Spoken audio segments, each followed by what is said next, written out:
లాగా మేనమామలాగా ఇప్పటి వరకు నడిచింది కానీ 2 సార్లు అయింది. 3వసారి మా వరకు కూడా వస్తే మేము మాట్లాడలేని పరిస్థితి కాబట్టి ఇప్పుడు నాలుక అదుపులో పెట్టుకో ఇంకొకసారి గనక ఇట్లాంటి మాటలు మాట్లాడితే గనక మేమెవరం కూడా కాంగ్రెస్ పార్టీలో మేమెవరం ఊరుకోము. సురేఖక్క తరఫు నుంచి మేము కొట్లాడతాం. ఆమెకు నువ్వు ఇబ్బంది పెడుతున్నావు కాబట్టి ప్యూర్లీ సురేఖక్కకి ఇబ్బంది కలగకుండా, పార్టీకి ఇబ్బంది కలగకుండా, ప్రభుత్వానికి ఇబ్బంది కలగకుండా, ముఖ్యమంత్రికి ఇబ్బంది కలగకుండా డెఫినెట్ గా మేము మాట్లాడతాము. లేదా ఆమెని పార్టీలోకి సభ్యత్వము ఇయ్యొద్దు, లేదా నిజంగానే ఆమెకు ఎలాంటి చర్యలు తీసుకోవాలన్నా పార్టీ సురేఖక్క ద్వారా తీసుకోవాలని ఈ సందర్భంగా తెలియజేస్తున్నాం.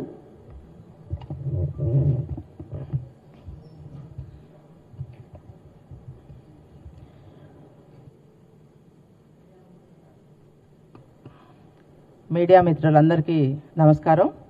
నా పేరు గుంజరేణుకా నారాయణ. నేను వడ్డెర కార్పొరేషన్ చైర్పర్సన్ మాట్లాడుతున్నా.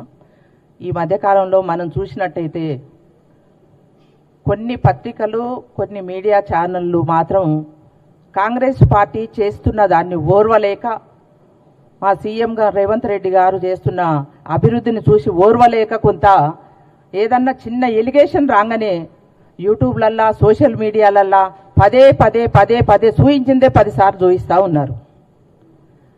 అంటే 10 సంవత్సరాలు టీఆర్ఎస్ గవర్నమెంట్లో వాళ్ళు ఏదన్నా గోరంతా చేసి కొండంతా చూపించుకున్నారు. కాళేశ్వరం కానివ్వండి, ఇంకా ఇతరత్ర ఏవైనా కానివ్వండి. కానీ ఆ రోజేమో వాళ్ళది మేము ఈరోజు కొండంతా చేస్తే మేము గోరంతా కూడా చెప్పుకోలేకపోతున్నాం. మరి అది మా పొరపాటనే మేము అనుకుంటున్నాం.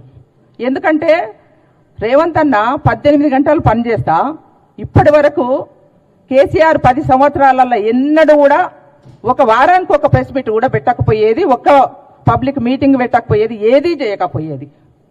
వాళ్ళ సొంత డబ్బే వాళ్ళు కొట్టుకునేది. కానీ ఇప్పుడు రేవంత్ రెడ్డి గారు పొద్దున్న లేస్తే ప్రతిరోజు ఏదో ఒక కార్యక్రమం చేస్తూనే ఉన్నారు.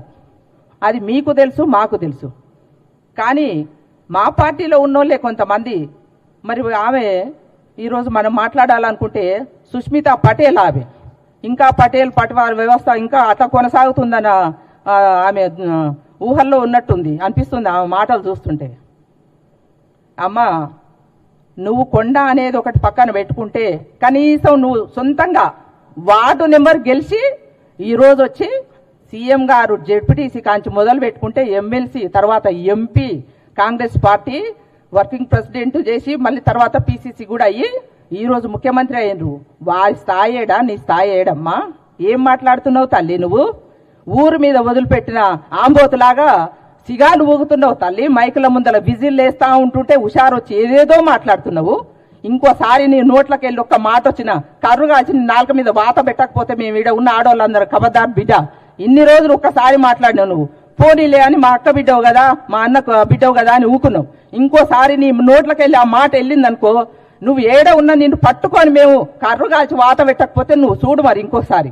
అసలు ఏమనుకుంటున్నావు అమ్మా? నీ స్థాయి ఏంది? నువ్వేంది? అసలు ఏం మాట్లాడుతున్నావు తల్లి? సోయిలో ఉన్నావా?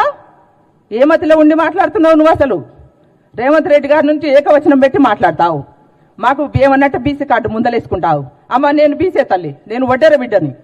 నేను 20 సంవత్సరాల నుంచి పార్టీలో పనిచేస్తుంటే మా కులాన్ని ఇలా కాంగ్రెస్ పార్టీ గుర్తించింది. తెలంగాణలో గుర్తించి నన్ను కార్పొరేషన్ చైర్పర్సన్ చేసిందమ్మా. నేను గర్వంగా ఫీల్ అవుతున్నా ఈరోజు. ఉదాహరణ నేనే ఉన్నా. ఏం మాట్లాడతావు తల్లి నువ్వు? ఎన్నడన్నా ఒక మీటింగ్లో కనబడ్డదా నీ ముఖం? అసలు ఏంటన్నా పార్టీకి పనిచేసినవా? ఏంటన్నా జెండా ఎగరేసినవా?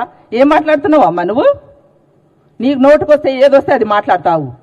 అక్క సురేఖక్క, కొద్దిగా నీ బిడ్డ మాట అదుపులో పెట్టుకో. ఏదన్నా ఉంటే నీ ఇంటి వరకే పరిమితం చేసుకో, కానీ పార్టీ మీదకి ఊరి మీదకి వదిలిపెట్టకక్క. మన పార్టీకి నష్టం చేసే వాళ్ళు ఎవ్వరు కూడా ఇలాంటి పనులు చేయొద్దు.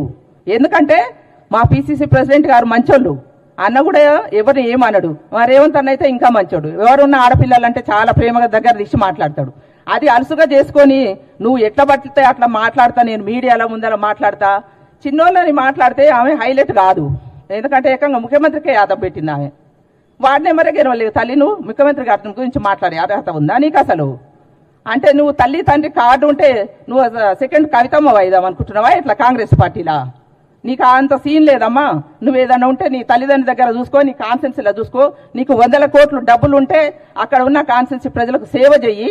ఇదేమి నీ తాతల తండ్రులు సంపాదించిన ఆస్తి కాదమ్మా కాంగ్రెస్ పార్టీ. వారసత్వం రాజకీయాలు రావడానికి నువ్వు వచ్చి ఇక్కడ పని చేయి తల్లి, పని చేసినాక అప్పుడు నీకు అర్హత ఉంటుంది. పని చేసినా సరే పార్టీ మాట కట్టుబడి ఉండాలి ఎవరైనా కాంగ్రెస్ పార్టీలో. అంతేగాని మాకు నోరుంది కదా, మా తల్లిదండ్రులు ఆస్తిపరులు, మాకు పదవులు ఉన్నాయి కదా, అసలు నువ్వు తిరగని పార్టీ ఏదుందమ్మా చెప్పు. మళ్ళీ మాట్లాడాలంటే అసలు మేము అనకూడదు మా సొంత పార్టీ వాళ్ళని, కానీ ఉన్న పార్టీలు అన్ని తెలంగాణలో ఉన్న పార్టీలన్నీ ఊడ్చబెట్టుకోవచ్చు. ఈడ కూర్చున్నావు నువ్వు 10 సంవత్సరాలు పార్టీ అధికారంలో లేనప్పుడు. మేము అన్న ఎంత కష్టపడ్డాడు, పాదయాత్ర నుంచి మొదలు పెట్టుకుంటే ఎన్నో కష్టాలు పడ్డాడు. అప్పుడు నువ్వు ఎక్కడున్నావు తల్లి? అప్పుడు ఎందుకో మాట్లాడవైతివి, టీఆర్ఎస్ వాళ్ళు మాట్లాడుతుంటే నువ్వు ఎందుకు మాట్లాడేది ఆ రోజు?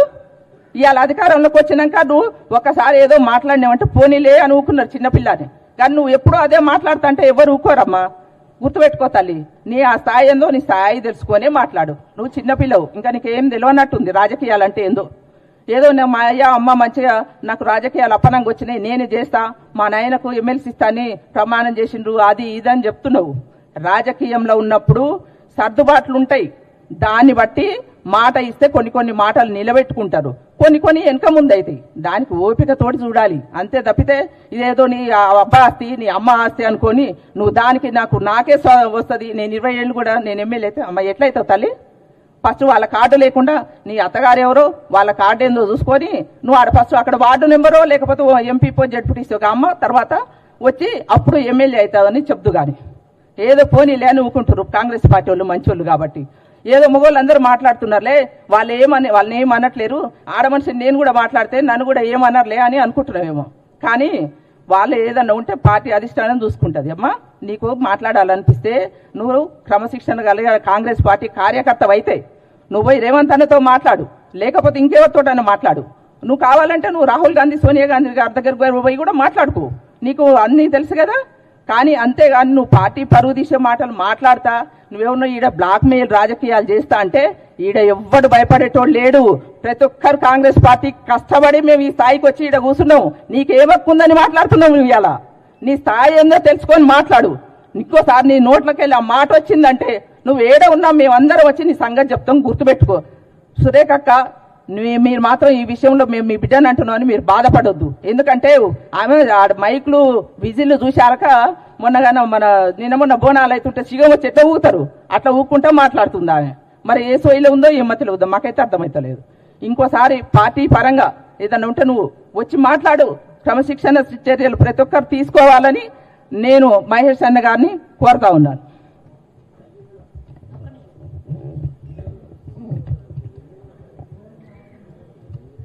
మీడియా మిత్రులకు నమస్కారం, అలాగే నా కలీగ్స్ నా సిస్టర్స్కి నమస్కారం. కాంగ్రెస్ పార్టీలో క్రమశిక్షణ కమిటీ అనేది ఉంది. లక్ష్మణరేఖ దాటి ఎవరైనా మాట్లాడితే వాళ్ళ మీద యాక్షన్ తీసుకుంటారు. సుష్మా గారు మీరు ఒక్కసారి గుర్తు చేసుకోండి,